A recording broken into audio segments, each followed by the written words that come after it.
Feel the shock of higher gas prices at the pump. There's another energy crisis brewing across the country, but the people who actually run the electrical grid issuing stark warnings. For 100 years, America's electrical system, mostly stable, with blackouts being the rare exception.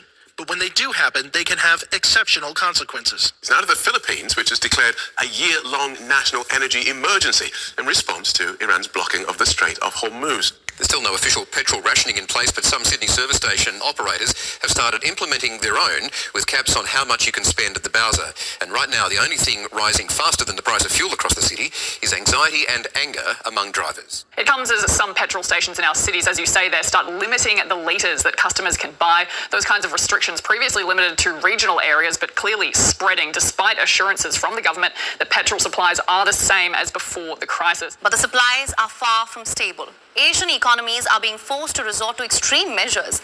Like the Philippines, it has been forced to declare a national energy emergency today. A first since the COVID pandemic. The country's president, Ferdinand Marcos Jr., announced it himself. He said the Philippines faces immediate danger of low energy supply. President Ferdinand Marcos Jr. announced that he'd signed an executive order to safeguard energy security amid severe disruptions to global supply chains. He warned of the imminent threat posed by the US-Israel war against Iran to his country's fuel supply. The Philippines is dependent on fuel imports, making it particularly vulnerable to disruptions in production and shipping.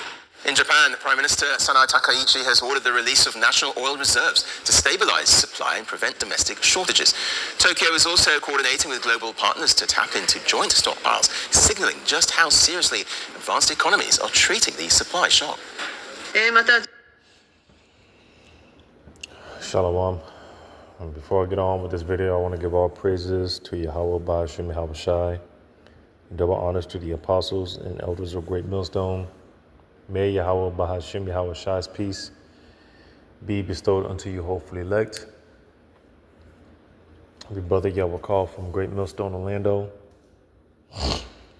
And as I'm playing this video, I'm going to continue to play this video. Again, Yahweh Bahashim Yahweh Shai B'Dazah. He doesn't take his foot off of the gas pedal of prophecy, as we are seeing pretty much the same steps that were taken 2019 leading up to the world crisis in 2020, which was a prelude, a small sign of things to come for when they fully shut this thing down. In the process, chaos is going to be ensuing. All hell is going to be breaking loose. And from there, the MOTB, which the infrastructure has been being set up for many years, because it is a thing of it not coming. It's already here and it's been here. The process of gradualism, Hegelian dialectics. So again, we see this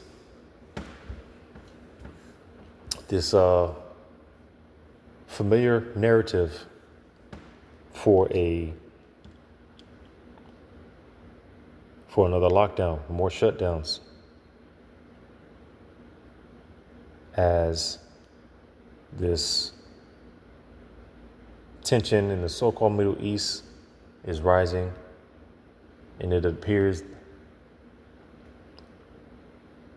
because again, Esau, he uses the same playbook. So even going back to 2019, though, the whole 2020 event, which was just a cover,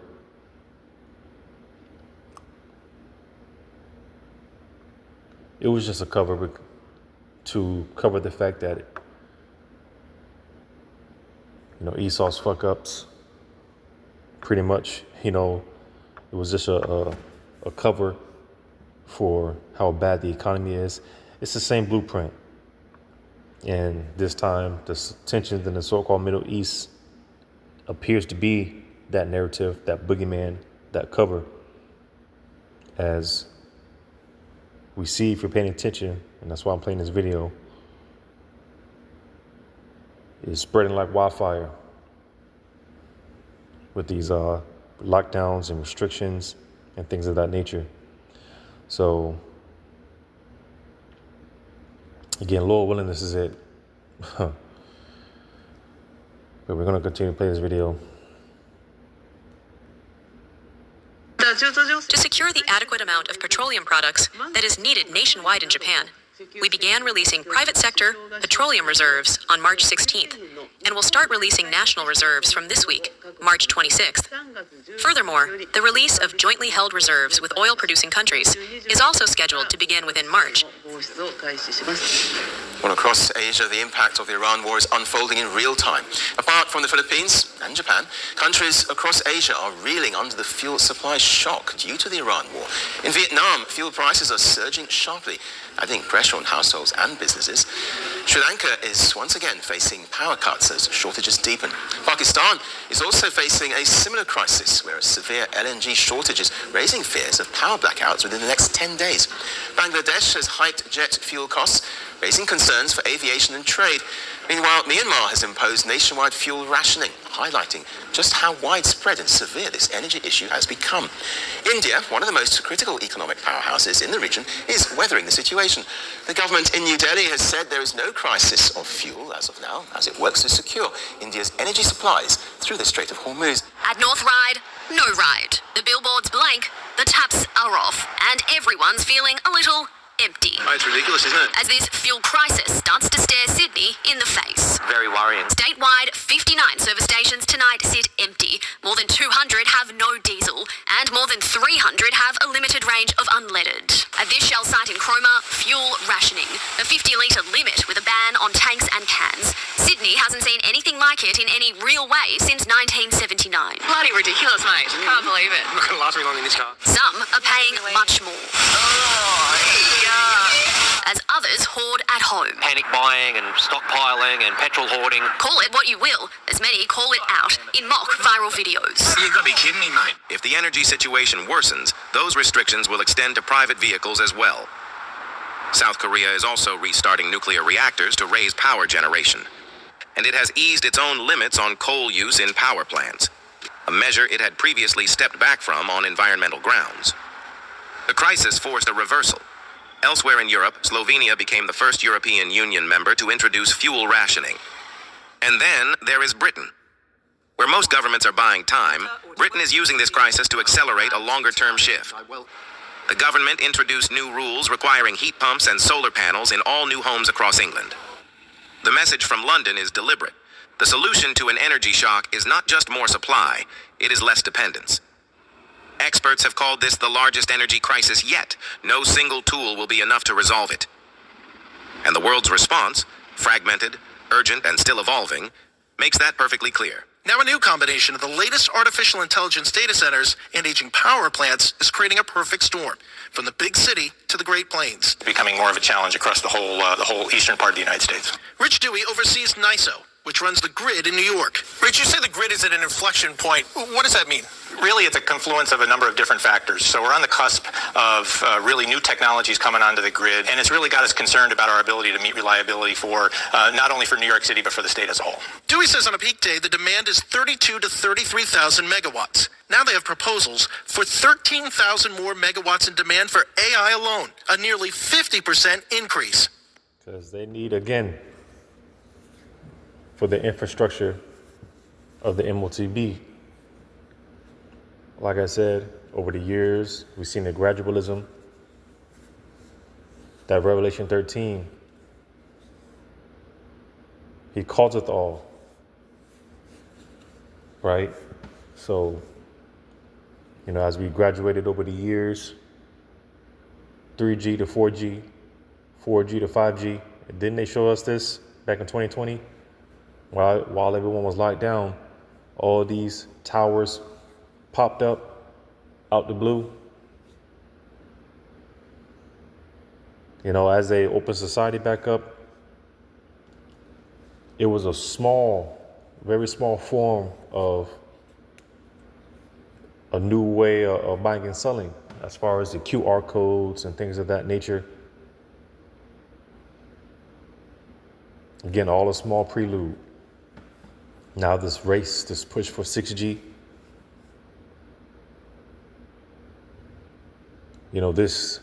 this strain on the power structure, the power infrastructure. So, that's why the scriptures talk about, for those that have eyes to see, the ears to hear. And that's why amongst us, we say for those that can receive it. Because the Wadi Abashmal Shah will clearly see what's going on.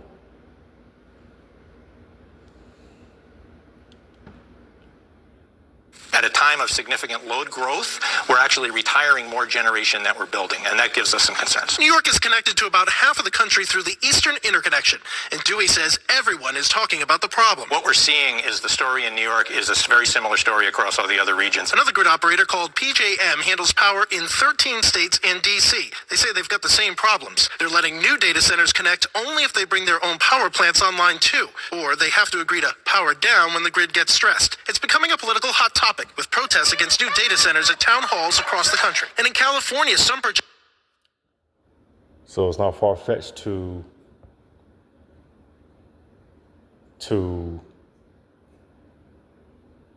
have these rolling blackouts to quote-unquote conserve energy, save energy, however they want to paint it. Because again, man, as has been prophesied, talked about, America's going to go dark. America's going to go dark soon. The lights are going to go out. Projections indicate a doubling of the state's demand in the next 10 years. For the companies that actually have to deliver the power, it's all they're talking about too. We know across the country we need to generate more power and we need to invest in infrastructure to move it, and that's what we're all focused on. Sally Librera runs National Grid New York. We are investing in the grid throughout the state. Upstate, we are making the largest investment that's ever been made in the grid. We're rebuilding 1,000 miles of transmission. We are investing heavily in substations, and the reason that we're doing that is because we want to grow the grid. That includes the natural gas to fuel the plants, now the biggest fuel source for electricity across the country, surpassing coal about a decade ago. And despite the global conflict, natural gas prices have remained relatively low this year, for now. So oil prices, hovering around $104 a barrel, and it's no surprise with all this uncertainty. Yes, indeed. And we think the oil prices will continue to stay at an elevated level. Right now, there are a lot of news and conflicting message actually around the negotiations and whether there will be some potential escalation move during the weekend. So if something happens, we might see oil prices potentially hit higher level, especially if the U.S. want to send the troops to take over Kog Island or take over the control of the Strait of Hormuz, because then that will for sure trigger Iran to initiate some severe revenge that potentially pushes oil prices to, let's say, 120. But that could be a potential turning point in this war. But yet again, it's just a lot of uncertainties around here, and we just don't expect oil price to go down anytime soon. No, right. And what if the prices are to rise to, say, as you $120 and possibly above? What are the implications of that for the global economy and certainly the economy in Asia?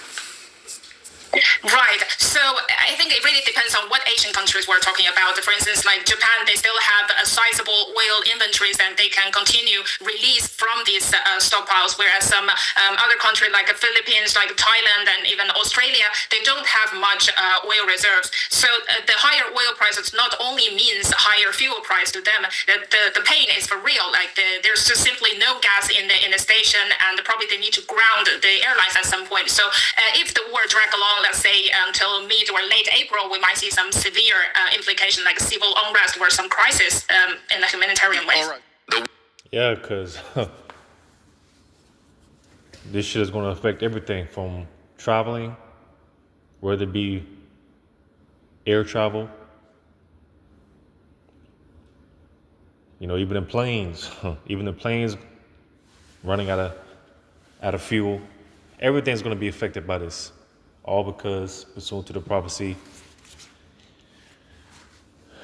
the least of the flock, Amalek's drawing America into this war, which is in turn, drawing everyone into this war. Everyone will soon be forced to pick a side. And because of that, because of Amalek in Israel, Amalek in Babylon, ultimately, man, these nations, Revelation 17, been quoting it. Even America's allies are going to turn on America and shoot the missiles on this bitch. That public stoning, that's what you do with a whore. Burn her with fire publicly. So.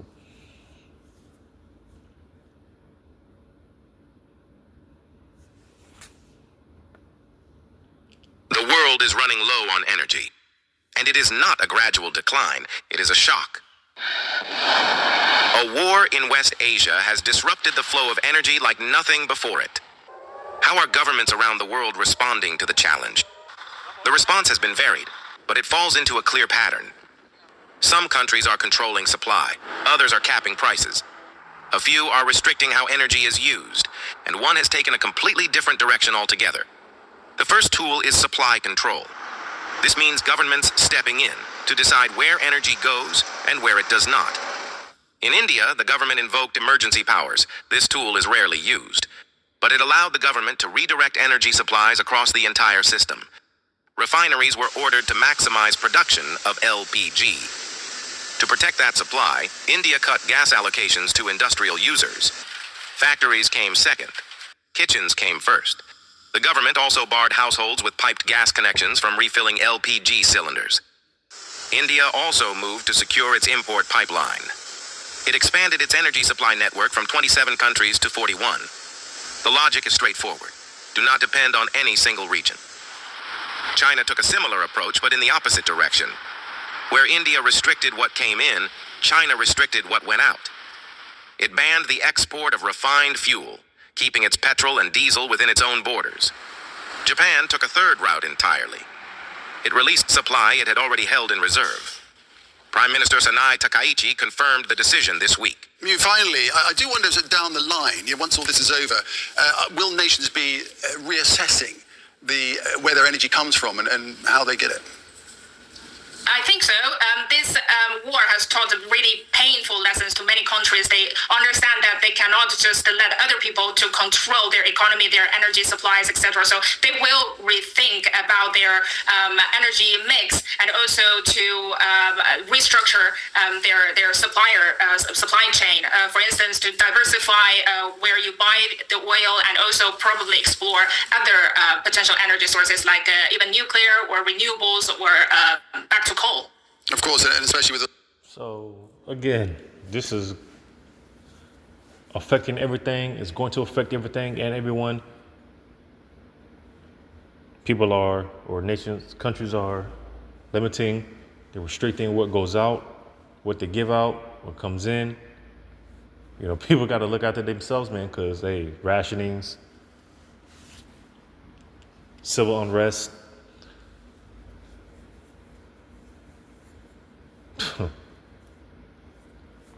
Like Apostle Cabal always says, man, being visionary when you can see,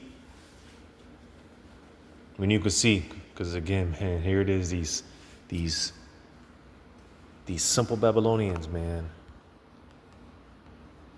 That's why I can't wait, Lord willing. I can't wait to see. I was just praying about that earlier today, or yesterday rather, on my way to this plantation.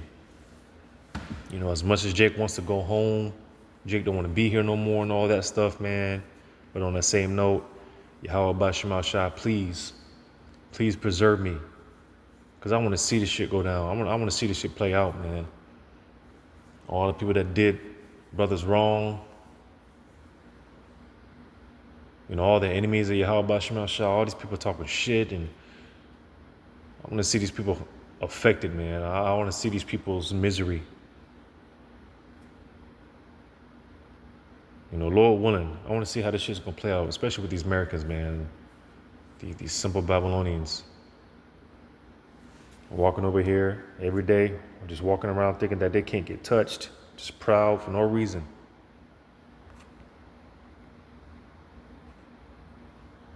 Let's see if I find this.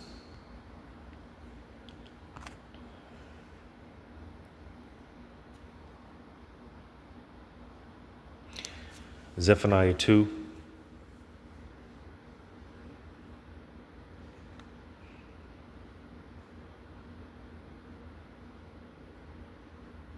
Bear with me.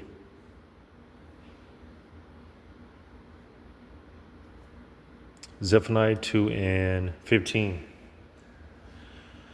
This is the rejoicing city that dwelt carelessly, that said in her heart, I am, and there was none else, and there is none beside me.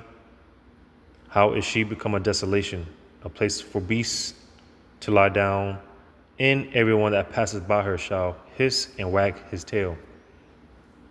Or slucky, wag his hand, because Babylon the Great, right?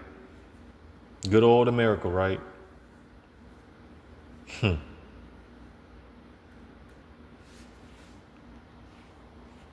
Go to this in 2 Esdras 15.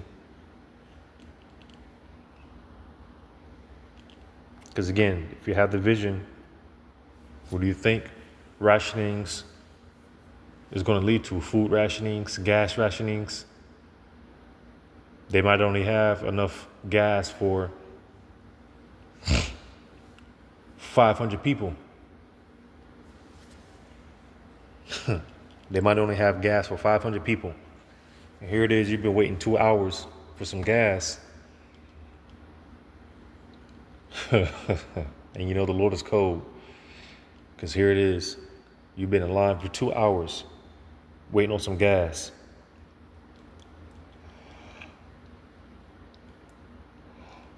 And here it is.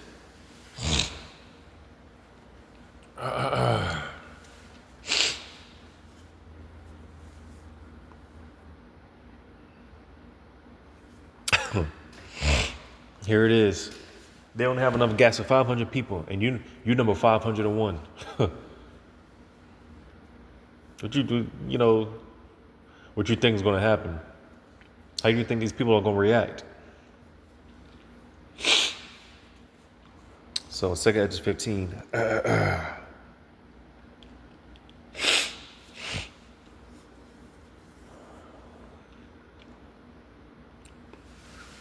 Going into America, because in this chapter it mentions Assyria, Egypt, Babylon.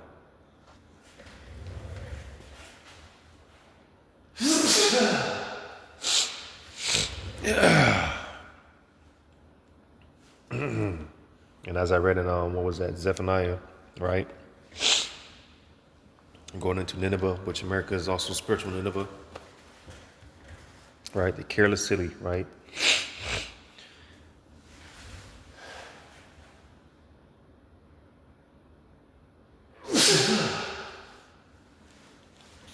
Second Esdras 15.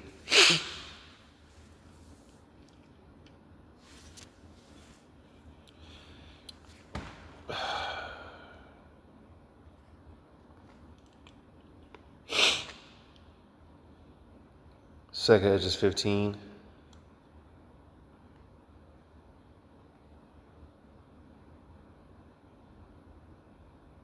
Bear with me.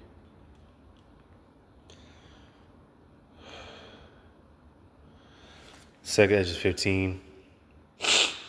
And start at 49. I will send plagues upon thee, widowhood, poverty, famine, sword, and pestilence, to waste thy houses with destruction and death. And the glory of thy power shall be dried up as a flower. The heat shall arise that is sent over thee. So the glory is being dried up, right? People are finding out that the American dream is really a nightmare, right? The Golden Cup, right? America used to be that Golden Cup, but now her lights dim. Right, Isaiah 24 real quick.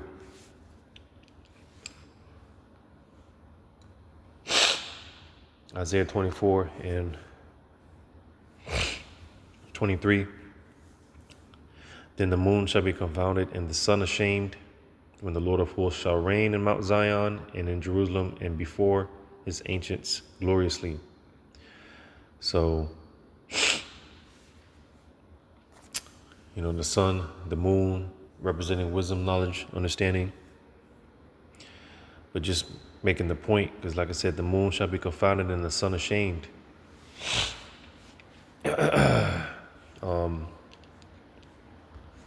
Again, man, Yahweh Shema Shai, he's dimming the Babylon's light.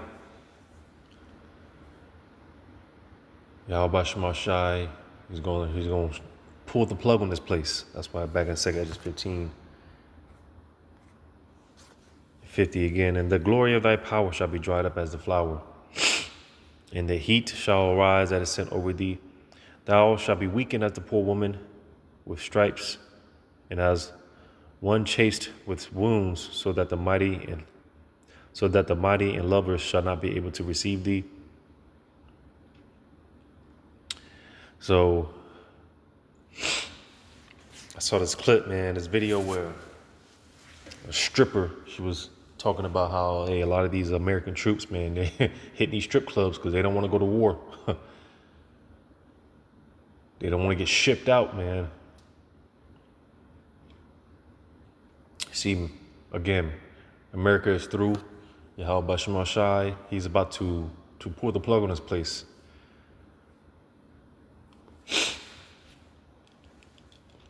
Actually, I had one more video I want to play.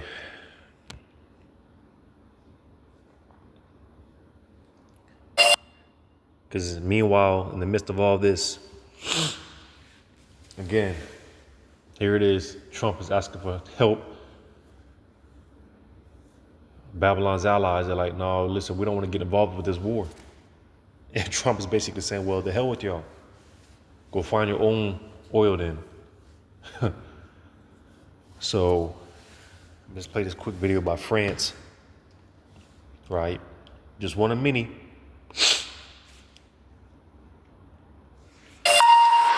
Well, for our business news segment today, I'm joined in the studio by Charlotte Lamb. Hi, Charlotte. We're returning to one of our top stories today, the US-Israeli war on Iran. Of course, Europe today waking up to just how long this resulting energy crisis could last. What are leaders in Europe doing about that today? Well, Haxi, the damage is really coming into focus. Today, we did hear from France's finance minister. He says between 30 and 40% of refining capacity in the Gulf has been damaged or destroyed by Iran's retaliatory attacks. And as we know, this is quickly becoming the world's worst energy crisis in half a century. Take a listen. I have been speaking to the Qatari Minister of Energy specifically, and 17% of its gas production capacity is destroyed today following the attacks on these facilities, which will take years. We're talking about at least 3 years to restore. Obviously, those that are shut down will take less time, but we're talking about several months to restart. And so we are facing an oil market today in which there is a shortage of 11 million barrels every day, and that's despite the efforts of Saudi Arabia to reopen a pipeline that allows oil exports to the Red Sea. Du pétrole vers la mer Rouge et du gaz évidemment qui manque aussi. Now, Europe is under real pressure to act, and several leaders made moves Wednesday. Italian Prime Minister Giorgia Meloni has been in Algeria to secure more gas for Italy, which generates more than 40% of its electricity from natural gas, and has been scrambling to replace lost LNG supplies from Qatar. But not everyone is looking to fossil fuels for the answer. In London, Prime Minister Keir Starmer told MPs that renewable energy is, in his own words, the only way to bring down energy prices for households and businesses in the long run. Meanwhile, the German government unveiled a major wind power expansion. Rachel Griffiths has the story. The ongoing closure of the Strait of Hormuz continues to rattle international energy markets. And across Europe, countries are now scrambling for solutions amid calls the world's facing its worst energy crisis in decades. This as Germany rolls out a new policy making wind energy a priority, with an ambitious 2,000 additional wind turbines to be built, and Europe's biggest economy aiming to cut greenhouse gas emissions by 65% by 2030. The German government will be presenting an ambitious climate protection program. Reducing CO2 emissions is a political decision, but it comes at a cost. This cost is particularly high during the transition period because investment is required, not in expanding production capacity, but in replacing it. Across Europe, the widening conflict is forcing countries to plan ahead and look at how to bring down prices. For the UK, there's only one way forward. We fully support all existing oil and gas fields throughout their lifespan, and in November we made changes to extend to allow neighbouring fields to be exploited. But we need to take control of our energy prices. The only way to do that is through renewables. Research from Ember has shown countries that do not rely as much on gas power are less exposed to electricity price volatility. EU leaders are also considering reviewing taxes, introducing price caps for consumers, and other measures as a quick fix for struggling industries. Now, amid this growing crisis, the European Central Bank insists it has options and it isn't afraid to use them. President Christine Lagarde Wednesday said the bank is well positioned to navigate the energy shock unleashed by this war. At its most recent meeting, the ECB held interest rates steady, but it came with a warning: higher inflation and lower growth ahead. Now, analysts are raising their bets that the bank would move to hike borrowing costs as soon as next month in a bid to head off a surge in consumer prices before it takes hold. Let's hear from the president. We are facing profound uncertainty about the path that the economy will take. None of us can resolve the uncertainty about how and when the Ukraine war will end and how the war in Iran will play out. And we will not act before we have sufficient information on the size and persistence of the shock and its propagation. But we will not be paralyzed by hesitation, because our commitment to delivering 2% inflation over the medium term is unconditional. And lastly, a quick look at the markets before we go. The Eurozone bond yields fell on Wednesday, led by a recovery in Italian bonds, which have been among the hardest hit since the start of the US-Israeli war in Iran. But hopes for its possible end has seen the markets in Europe continue to rebound, in London, Paris and Frankfurt all closing out in the plus. And the US's 15... So everyone's jacked up, man. Everyone's feeling the squeeze, all because Amalek in Babylon, the pimp and the whore. And it's just like, what do these Americans think? Why do these Americans think it's not going to come here? You know, that's the thing. What makes you think it's not going to come here? Hey, as the scriptures say, when these judgments come, they're going to come in its perfection. So it's just a matter of time. Yahweh B'Shem Shah, he's saving the worst for last.